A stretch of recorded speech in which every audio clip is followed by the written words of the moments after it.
Assalamualaikum warahmatullahi wabarakatuh. Saya Nurhalimah Bormanik dengan NIM 0101203126, Komunikasi dan Penyiaran Islam D.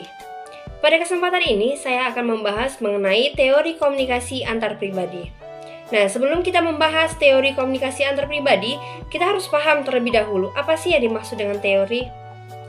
Teori adalah serangkaian bagian atau variabel, definisi, dan dalil yang saling berhubungan yang menghadirkan sebuah pandangan sistematis mengenai fenomena dengan menentukan hubungan antar variabel, dengan maksud menjelaskan fenomena alamiah.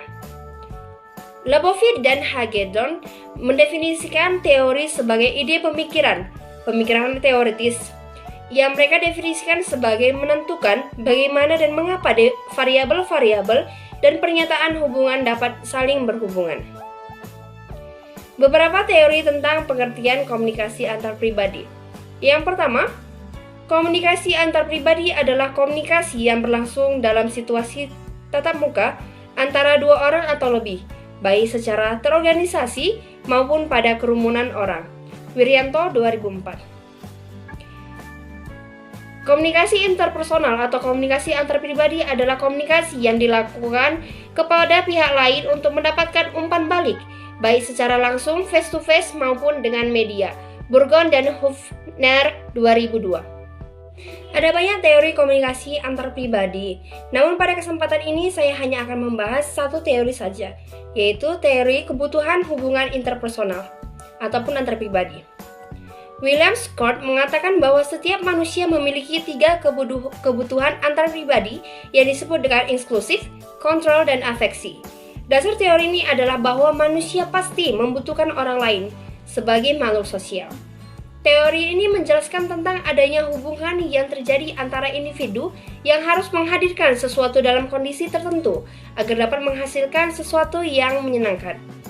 Kebutuhan hubungan interpersonal pun terdapat tiga macam, yaitu yang pertama kebutuhan untuk inklusif. Kebutuhan ini untuk mengadakan atau mempertahankan komunikasi yang memuaskan. Kebutuhan ini merupakan kepuasan dalam individu ketika berkomunikasi. Dalam kebutuhan ini pun terdapat beberapa tipe. Yang pertama tipe sosial yang puas secara ideal. Yang kedua tipe undersosial yang selalu menghindari dari suatu keramaian. Yang ketiga tipe oversosial yang selalu ingin bergabung dengan suatu kelompok. Kedua, kebutuhan untuk kontrol.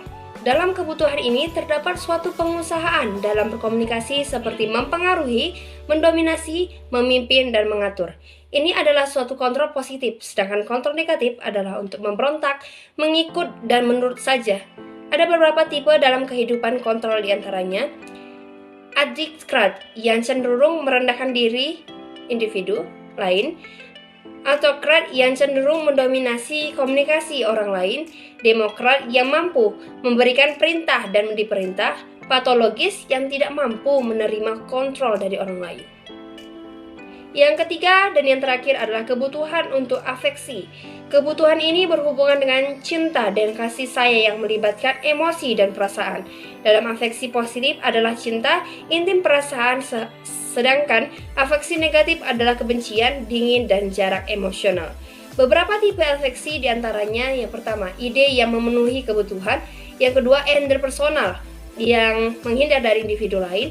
Yang selanjutnya, overpersonal yang terlalu erat dalam berhubungan. Yang selanjutnya, patogenis yang suka untuk berhubungan. Sekianlah penjelasan saya mengenai teori komunikasi antar pribadi. Semoga bermanfaat. Wassalamualaikum warahmatullahi wabarakatuh.